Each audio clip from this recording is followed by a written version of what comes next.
Olá, eu sou Suzana Marques, autora do livro Fertilidade sob Ataque. Eu venho aqui reagir a um comentário do pastor Iago Martins que ele fez num dos meus posts. Eu quero deixar bem claro para vocês que em nenhum momento que eu vou atacar o pastor, mas eu quero apenas refutar os argumentos que ele colocou no vídeo. Aí mandaram aqui da Suzana Marques. Suzana Marques, aqui eu li ao vivo e reagi ao vivo, mas aí agora eu vou ter que fingir que tô vendo pela primeira vez. Não vou fingir, obviamente. Mas ela é mãe de 6, uma cristã protestante, que tem um material sobre fertilidade. Ela fala contra a contracepção. E aí, quando ela fala, me enche o saco aqui no Twitter, eu tento ignorar, mas nem sempre eu ignoro porque eu sou idiota. Eu sou um burro. Eu fico respondendo a coisas que eu não deveria nem dar ouvidos, né? Esse é o meu problema na internet. Sendo que ter filhos é um mandamento bíblico e ter muitos filhos é uma bênção. Ter filhos é um mandamento, ter muitos filhos é uma bênção. Isso tá claramente estabelecido na Escritura. O que é que eu não acredito é que a Escritura ordena que você tenha o máximo de filhos que é biologicamente possível. De que você não pode espaçar gestações. Realmente, essa posição do Iago Martins hoje é uma posição majoritária. Muitos teólogos pensam como ele, né? Como Wayne Grudem, John Piper, Kevin DeYoung, que inclusive tem 9 filhos, Albert Muller e tantos outros. Mas antes do século XX, não tinha teólogos que pensavam dessa forma. E ter muitos filhos é uma bênção, é uma coisa boa, desejável. Ter muitos filhos é desejável. Mas existem várias situações em que você pode administrar essas bênçãos de Deus. A Escritura diz que até a bênção gritada cedo de manhã se torna maldição. Então existem momentos em que filhos podem ser um problema. Não um bom problema, mas uma coisa ruim. Eu já aconselhei casais. Iago, mostre-me nas Escrituras aonde se permite mulher evitar filhos. Você está inserindo algo que não existe na Bíblia. Em que a esposa foi aconselhada pelo médico a encerrar o período gestacional depois do 3º filho, porque ela morreria. Existem certas condições de saúde, não sei se você sabe, que você pode morrer.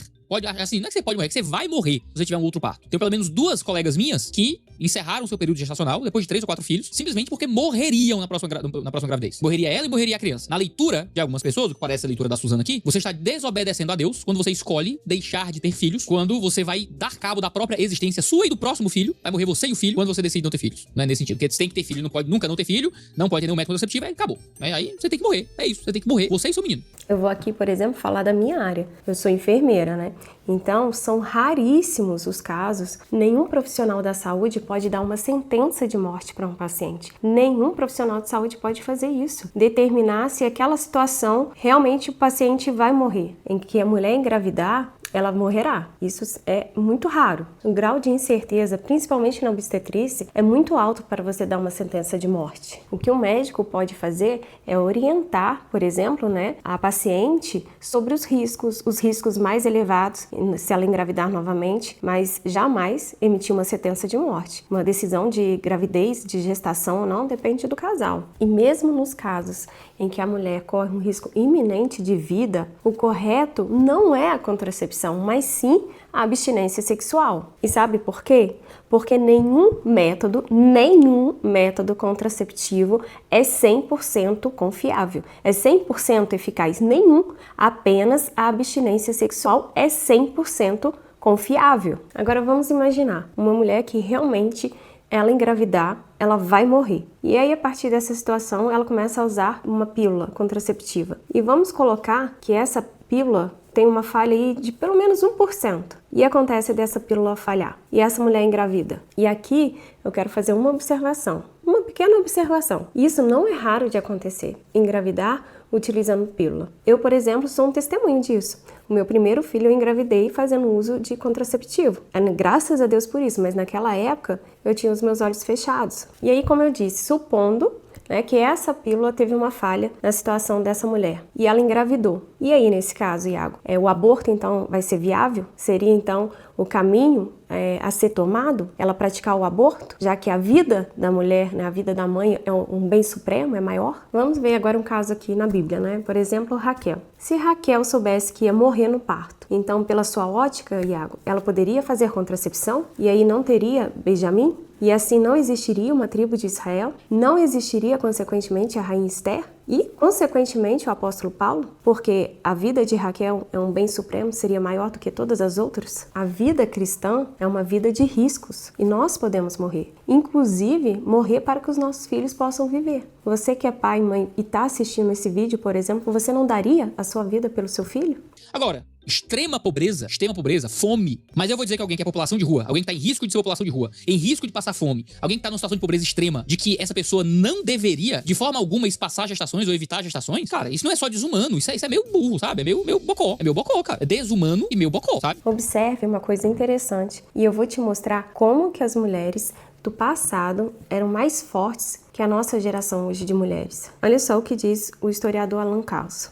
No século XVII, na Nova Inglaterra, nos Estados Unidos, o índice de morte materna, segundo ele, era de 1 morte para 30 partos, ou seja, a mulher realmente poderia morrer no parto. Era comum que elas escreverem cartas de despedidas antes do parto. E aí eu queria sugerir que vocês lessem a carta de uma puritana que chama Anne Bradstreet, que ela escreveu de despedida no seu parto, antes do seu parto, no século XVII. Como eu falei para vocês, naquela época, era 1 morte a cada 30 partos. Hoje, no Brasil, são 60 mortes a cada 100 mil partos. Então, é muita diferença. E mesmo assim, aquelas mulheres tinham uma média de 7 filhos, segundo o historiador Alan Carlson. Sobre meu story. Segundo o Dois Dedos de Tel, que é o meu arroba no Twitter, o povo de Israel no Egito, Êxodo 1, deveria não ter se multiplicado, pois tinha o risco de passar fome, lembrando que eram escravos. Não existia método contraceptivo eficaz no mundo antigo, meu Deus do céu. E já começar a discutir o quê? Quantas horas de televisão os judeus poderiam assistir? É tipo isso, entendeu? Olha, na Bíblia, os judeus não assistiam TV não, hein? É isso. Os judeus na Bíblia não usavam métodos contraceptivos.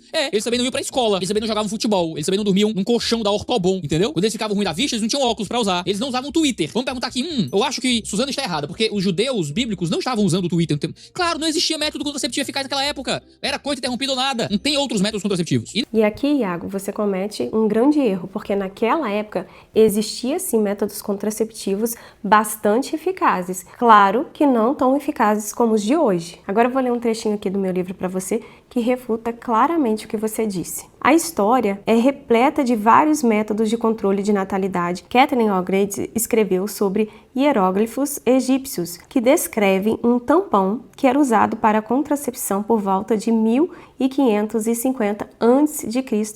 Gente, é 1550 a.C., há 3.500 anos atrás. O historiador Alan Carlson chega mesmo a afirmar que esses métodos possuíam elevada eficácia, apesar de serem primitivos. O imperador César Augusto, em 18 a.C., implementou um conjunto de medidas conhecidas como leis augustanas. Essas leis tinham como objetivo principal incentivar a natalidade entre os cidadãos romanos e fortalecer a estrutura familiar. Então, se ele estava querendo incentivar a natalidade, era por quê? Era porque o povo estava praticando contracepção. Então, ele criou aí, essas medidas para incentivar o povo, a ter filhos. As leis augustanas incluíam penalidades para o adultério e impunham sanções àqueles que permaneciam sem filhos. Por outro lado, ofereciam benefícios às famílias com 3 ou mais filhos, como incentivos fiscais e privilégios legais. Ou seja, gente, havia métodos contraceptivos naquela época ou não? Essas medidas provavelmente desaceleraram o processo de desmoralização do Império por aproximadamente um século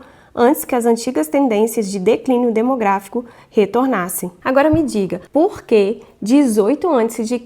o imperador precisou incentivar as pessoas a terem filhos? Porque eles usavam métodos contraceptivos. Isso é óbvio. O historiador Rodney Stark, ele fala que o cristianismo não cresceu somente com a pregação do evangelho, mas também pelas altas taxas de natalidade. Isso vai em contraste com os romanos, que praticavam abortos, usavam métodos contraceptivos e tinham famílias consideravelmente menores. E isso tudo, Iago, é história, não é a minha opinião.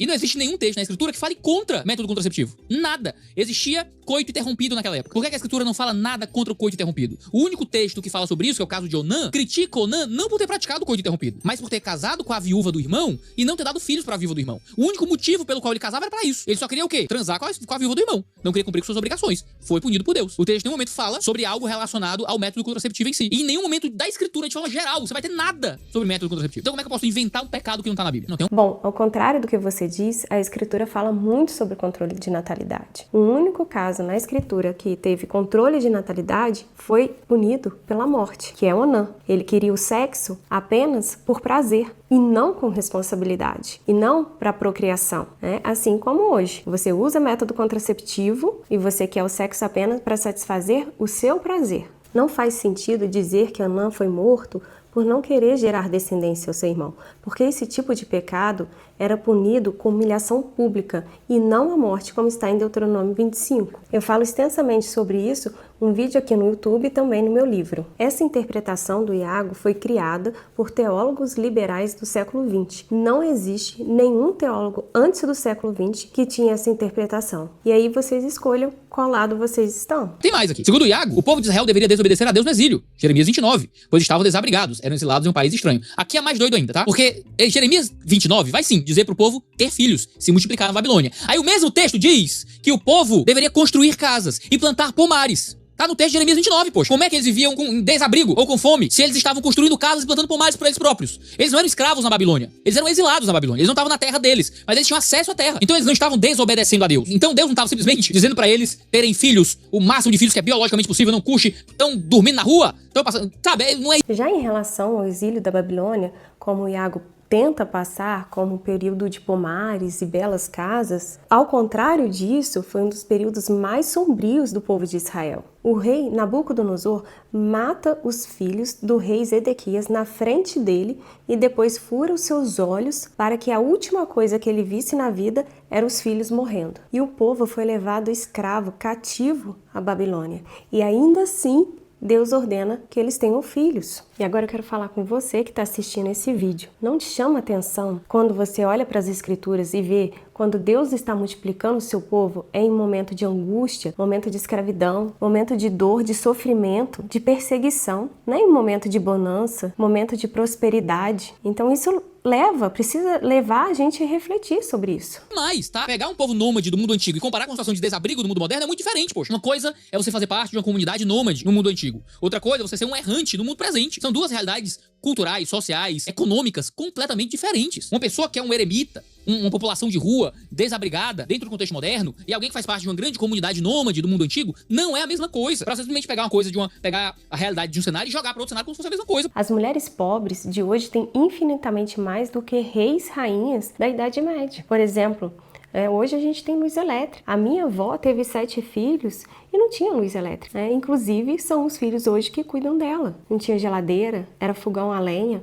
E ela criou 7 filhos. A nossa vida hoje é muito mais confortável. Na Babilônia não existia água encanada, não existia Bolsa Família, não existia máquina de lavar. Algo idêntico à posição oficial de Roma, na encíclica Humanae Vitae, de 1968. Critica o fato de que as exceções que ele propõe não serem sustentadas biblicamente. Percebam que é impossível defender o controle de natalidade sem cair na posição católica romana. Claro que não, né, gente? A posição cair já virou uma mota. Iago, apesar de você discordar, a tua posição é exatamente a posição oficial da Igreja de Roma. Inclusive, Iago, você usa as mesmas palavras que estão na encíclica Humanae Vitae, como espaçar gestação, paternidade responsável, métodos naturais. E o termo paternidade responsável, você sabe quem inventou esse termo, Iago? Foi a Mary Stopes, eugenista e racista. A clínica de aborto que ela criou na Inglaterra é uma das maiores do mundo. Inclusive, hoje, quase metade das crianças na Inglaterra são abortadas. Ela vai pro ponto que me perturba, que isso aqui me perturba, já me deixa maluco. Lembro que a posição protestante, defendida ardentemente até 1900,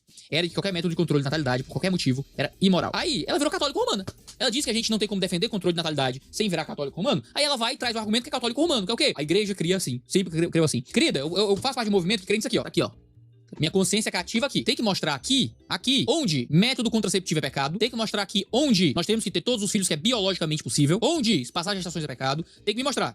Abre aqui, ó. Aí você me mostra aqui, tá bom? Você pode ter feito isso no seu livro? Pode ter feito, mas na resposta minha aqui você não fez. Você só vai apelar pra antiguidade de uma percepção. Nós, protestantes, não abandonamos a tradição. Pelo contrário, nós seguimos exatamente a tradição dos profetas e apóstolos. Você há de concordar comigo que se aparecer alguém hoje criticando a Trindade, ele será visto como herege. Se aparecer alguém criticando as duas naturezas de Cristo, ele também será visto como herege. A oposição à contracepção também teve entre as doutrinas unânimes por 19 séculos. E essa oposição não mudou por causa de uma interpretação nova bíblica, por causa de algum novo esclarecimento, estudo bíblico, mas ela mudou por causa de intervenções eugenistas e teólogos liberais. Não dá tempo de eu falar tudo aqui, mas se você quiser se aprofundar melhor, conhecer melhor sobre o assunto, o meu livro está aqui. É o único livro em língua portuguesa que vai falar sobre esse assunto de forma científica, histórica e teológica. O link vai estar aqui embaixo. E se Deus te desse 10 milhões de reais, você recusaria? Porque ia dar muito trabalho, você teria que ir no banco, ver como você ia investir esse dinheiro, mudar de casa, trocar o carro, né? Você iria recusar? Claro que não, né? Todos nós aceitaríamos correndo de um bom grado. E a questão é que quando a Bíblia se refere ao dinheiro, ela diz que o amor ao dinheiro é a raiz de todos os males. E os filhos? O que a Bíblia diz sobre os filhos? Que eles são bênçãos, que eles são heranças, que eles são força para o seu povo, como diz Salmos 127. Herança do Senhor são os filhos, o fruto do ventre, o seu galardão. Como flecha na mão do guerreiro, assim são os filhos da mocidade. Feliz o homem que enche deles a sua aljava. Mas se você entregar seu ventre nas mãos do Senhor, não quer dizer que você vai ter 10 filhos, 5 filhos. Pode ser que você tenha um filho, pode ser que você não tenha nenhum, pode ser que você tenha 8 filhos. A gente não sabe, mas eu tenho uma certeza que aquele que é o Senhor da vida, o Deus soberano, ele sabe muito melhor do que eu e você, qualquer decisão que a gente possa tomar.